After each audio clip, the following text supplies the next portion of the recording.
Hello भाई साथी, कैसे हैं? आशा करता हूँ आप सभी अच्छे होंगे। तो कैसे चले आप लोगों की पढ़ाई? उम्मीद है आप लोग अच्छे से पढ़ रहे होंगे।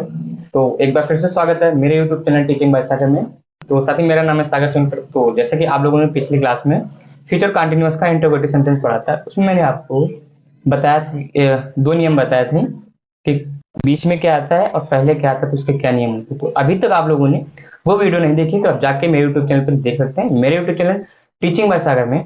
तो अभी तक आपने मेरे चैनल को सब्सक्राइब नहीं किया है तो मेरे यूट्यूब चैनल को सब्सक्राइब करें, और आप लोग ऐसा ही मेरे को सपोर्ट करते रहें। तो मैं ऐसे ही आप लोगों को अच्छी सी वीडियो बनाता रहूंगा और आप लोगों को ज्ञान बढ़ाता रहूंगा। तो शुरू करते हैं आज की वीडियो को। तो आज की वीडियो में मैं आपको फ्यूचर परफेक्ट टेंस बताऊंगा। उसमें आज आपको अफर्मेटिव पढ़ाऊंगा, बताऊंगा इसकी पहचान क्या होती है, इसके रूल क्या होते हैं और इसके एग्जाम्पल्स क्या होते हैं।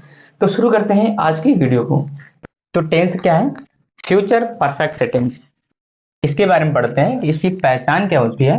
इसके अंत में चुका होगा, चुकी होगी, चुके होंगे, या होगा, ई होगी आदि शब्द आते हैं। क्या बोला मैंने? कि इसके अंत में चुका होगा, चुकी होगी, चुके होंगे, या होगा, ई होंगे आदि शब्द आते हैं। तो इसका पहला रूल क्या है?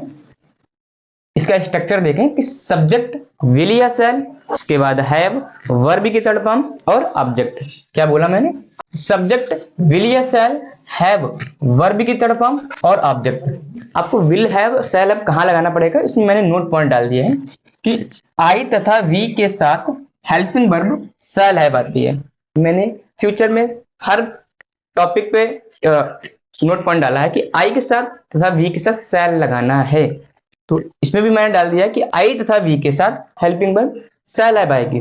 इसका दूसरा एग्जाम रूल क्या है कि आपको जब आपको पहल पूर्व दिया हो तब टेंस कैसे बनाते हैं। जो पहला टेंस बनेगा वो फ्यूचर परफेक्ट का बनेगा।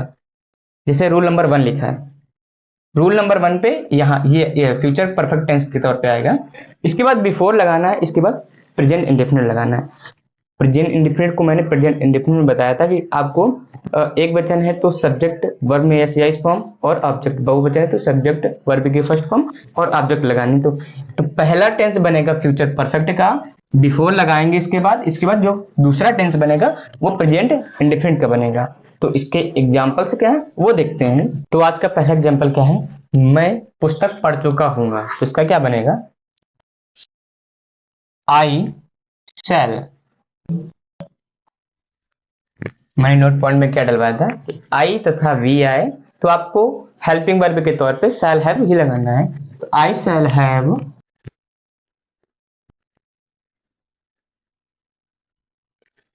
रीड। रीड की थर्ड फॉर्म क्या होती है? रीड होती है। I shall have read the book. I shall have read the book. इसका दूसरा एग्जाम्पल क्या है कि वह पत्र लिख चुका होगा। तो इसका क्या बनेगा? He will have, he will have. Other subject के लिए क्या आएगा? विल हैव ही आएगा। तो he will have written, write का थर्ड फॉर्म क्या होता है? Written a letter. He will have written a letter. तुम कहानी पढ़ चुके होगे तो इसका क्या बनेगा? You will have read the story.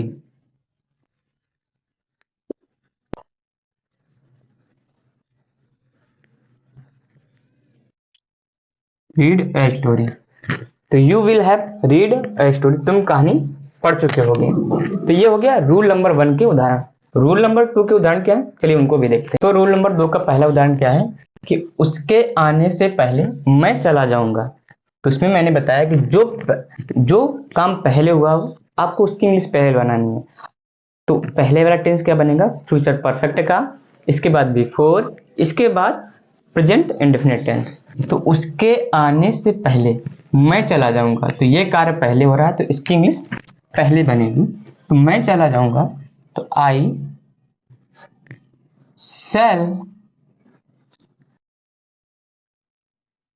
Have gone. फिर इसके बाद बिफोर जो बाद वाला टेंस है वो आपको प्रेजेंट इंडेफिनिट में बनाना है, तो उसके आने तो ही कम्स। तो I shall have gone before he come.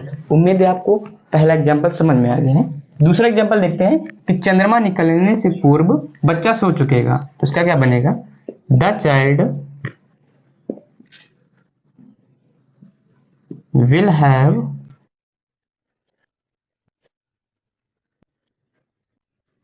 Slept before.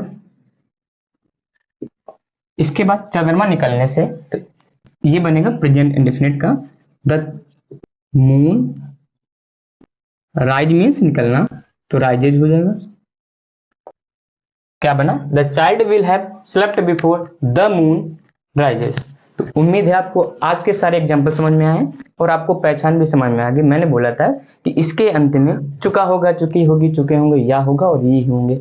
मैंने इसके दो रूल बताया कि पहला रूल बताया कि सब्जेक्ट विल हैव या शैल हैव, इसके बाद वर्ब की थर्ड फॉर्म और object. Will have shall have में बताया था मैंने कि आई तथा वी के साथ आपको शैल हैव लगानी है और बाकी सभी के साथ विल हैव लगानी है। रूल नंबर 2 मैंने बताया कि आपको जो पहला टेंस बनेगा वो फ्यूचर परफेक्ट टेंस बनेगा, इसके बाद बिफोर लगेगा और इसके बाद प्रेजेंट इंडेफिनिट बनेगा। तो उम्मीद है आपको आज की क्लास पसंद आई। तो अगर आपको मेरी वीडियो पसंद आई तो मेरे वीडियो को लाइक करें, शेयर करें और मेरे चैनल को सब्सक्राइब करना ना भूलें।